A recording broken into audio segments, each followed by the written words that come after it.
Hi and welcome to the last part of this chapter. Having had a look at the physical and chemical properties, let us establish some of the uses of metals and non-metals. The first use that we're looking at, the first application that we'll be looking at is non-metals as fertilizers. Non-metals such as nitrogen and phosphorus, they are very essential for the growth of plants as they increase the soil fertility, and they also they also provide plants those important nutrients that are very crucial in the formation of important compounds. Alright, so nitrogen and phosphorus are readily used as fertilizers to enhance the growth of plants, whereas some metals in small quantities, such as potassium in the form of potassium chloride, is also used in fertilizers. Next, we have some medicinal uses of non-metals. You must have heard of tincture of iodine. This is iodine solution, alright, iodine solution which contains some elements of pure iodine and some elements of potassium and sodium iodide as well. So this tincture of iodine, okay, or this tincture solution, alright, tincture of iodine or this tincture solution, it is used as an antiseptic to heal wounds. It is basically a purple colored solution and it is used as an antiseptic to heal wound. Next we have chlorine. Chlorine is a non-metal and it is a very good purifier of drinking water. So chlorine is used to get rid of all the harmful microorganisms that may be lurking in water, and it renders it fit for drinking. And lastly, we have sulfur as a fungicide. So when you encounter some fungal infections, the medicines that would be prescribed to you by a doctor would have some compounds of sulfur, because sulfur is a very good eliminator of fungus. Alright, so sulfur is used as a fungicide, chlorine is used in the purification of water, and you have iodine as a purple colored iodine solution, tincture of iodine. It's a very good antiseptic. Then you have non-metals used in the cases of crackers and fuels. So non-metals such as sulfur and phosphorus, they are very readily used in the case of fireworks, and liquid hydrogen is used as a rocket fuel. So instead of using your fossil fuels or other sources of fuel, you use liquid hydrogen. Liquid hydrogen is a very good source of fuel that scientists and other astronomers, they use to go to space. So liquid hydrogen is used as a rocket fuel, and non-metals like sulfur and phosphorus, they are used in fireworks. Okay, which non-metal is essential for our life, and all living beings inhale that during breathing.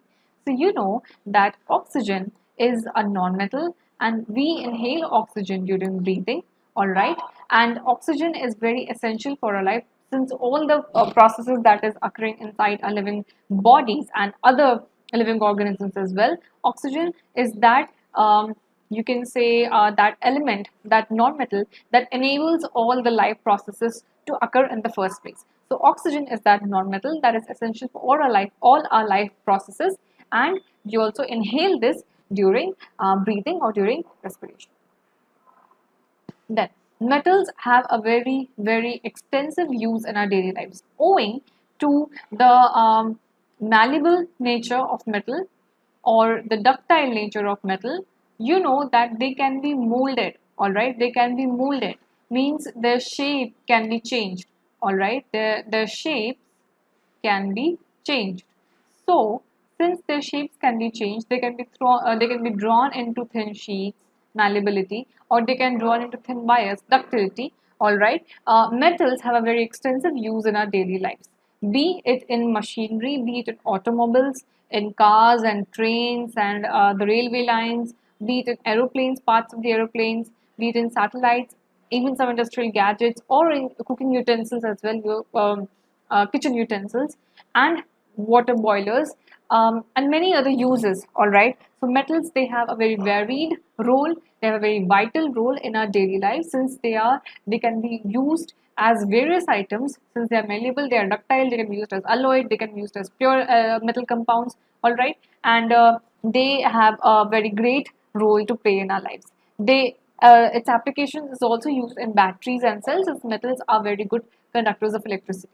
Okay, zinc is used for making torch batteries, lead is used for making car batteries, and carbon Carbon, though it is a non-metal, so though it is a bad or a poor conductor of electricity, but in the form of graphite, it has one free valence electron, and that makes it a very good conductor of electricity. So carbon in the form of graphite, always remember this, not the coal or not any other carbon, but carbon in the form of graphite is used for making the electrodes of electrolytic cells and dry cells.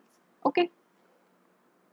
And since metals, they are malleable in nature, okay, since metals, they are malleable in nature, that means they can be drawn into thin sheets, alright. This makes them possible to be used as foils or any other thin paper sheets like substances. So aluminum foils, they are used in packaging medicines. So all the that medicine case that you have, that that tablet packet that you have, as you can see here in this picture.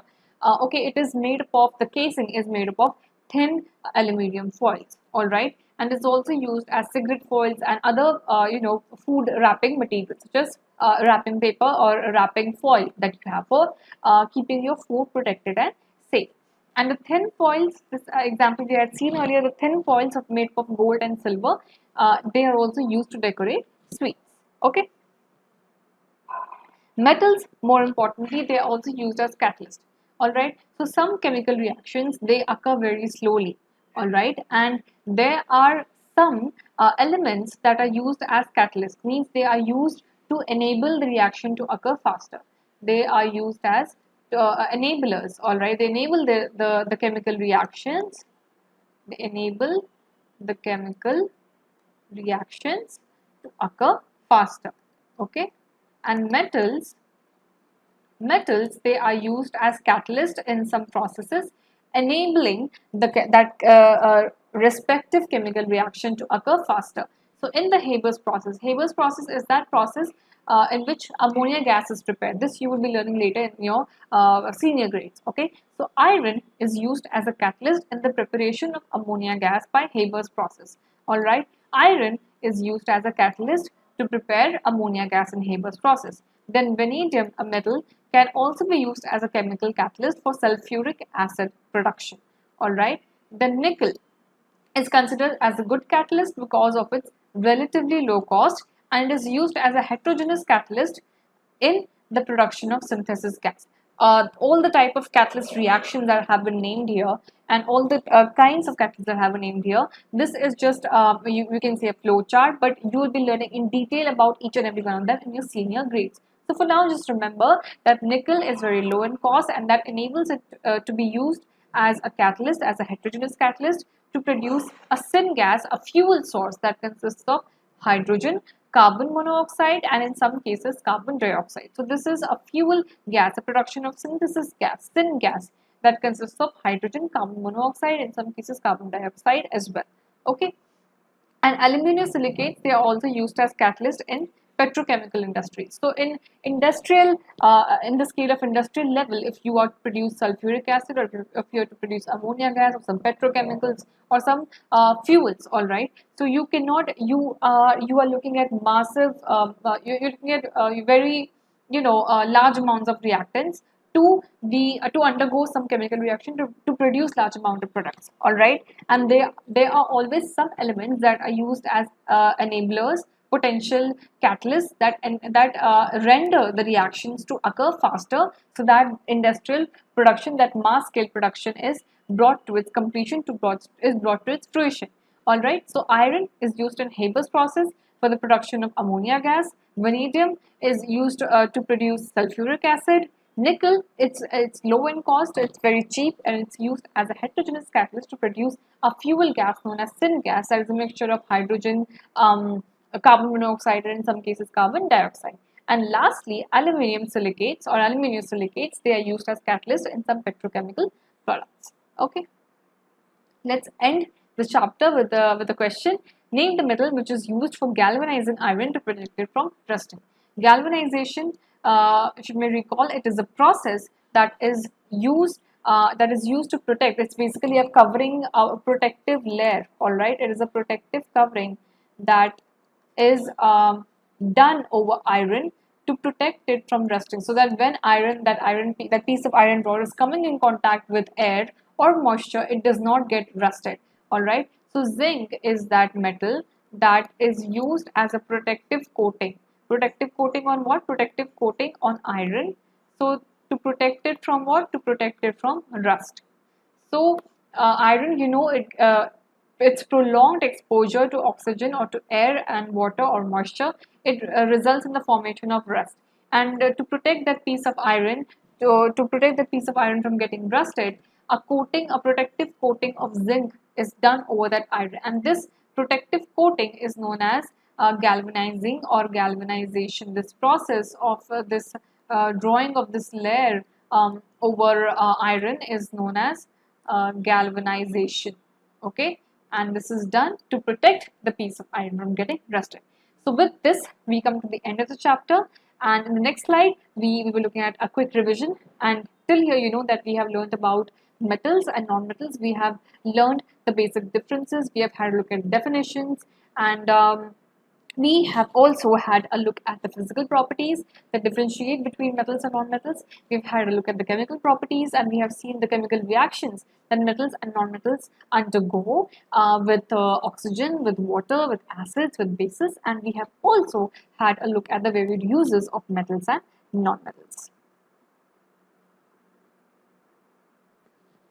With this, let's come to a quick revision of this chapter, where I'll be taking you to all the important points that we have covered in this chapter. So we know that metals are those elements, those compounds that are lustrous, means they exude that shiny, that radiant glare, the radiant light, all right. And non-metals, they have no luster, they are dull in appearance, all right. And generally, metals are malleable and ductile, means they can be drawn into thin sheets, okay. Plus, they can be drawn into very thin wires. And non-metals, they are neither malleable nor ductile, okay. The next characteristic that metals possess, which also comes under the physical property of metals, is that they are good conductors, means they are good transmitters, okay, or they are good they're good transmitters of heat as well as electricity. Means if you heat one part of a metal, the other part would also get heated very quickly, all right. That's why you have rubber handles on your kitchen utensils, okay. Electricity as well, metals such as copper wires or aluminum wires, they are used in case of electrical wires because they have this capability to conduct electricity from one place to another. But non-metals, they are poor conductors of both heat and electricity, except for carbon. When carbon is used in the form of graphite, it makes it a good source of electrodes, okay. Metals, they produce a ringing sound, that sharp clinking sound when it is struck hard. This characteristic is known as sonorous, okay. And non-metals, they do not have this sonorous characteristic. And on burning, metals react with oxygen to find metallic oxides, and these metallic oxides, they are basic in nature, whereas non-metals, when they burn to form oxides known as non-metallic oxides, they are acidic in nature. So when you put that metal oxides or non-metal oxides into a water solution and you put a red litmus paper, then will turn blue in case of metallic oxides, and in case of non-metallic oxides, the blue litmus paper will turn red, okay. Then some metals, they react with water to produce metal hydroxides, which are again basic in nature, whereas metal hydroxides plus that hydrogen gas that burns with that pop sound, okay. When you bring a matchstick near to the beaker, it will burn with a pop sound, okay. And generally, non-metals, they do not react with water, okay.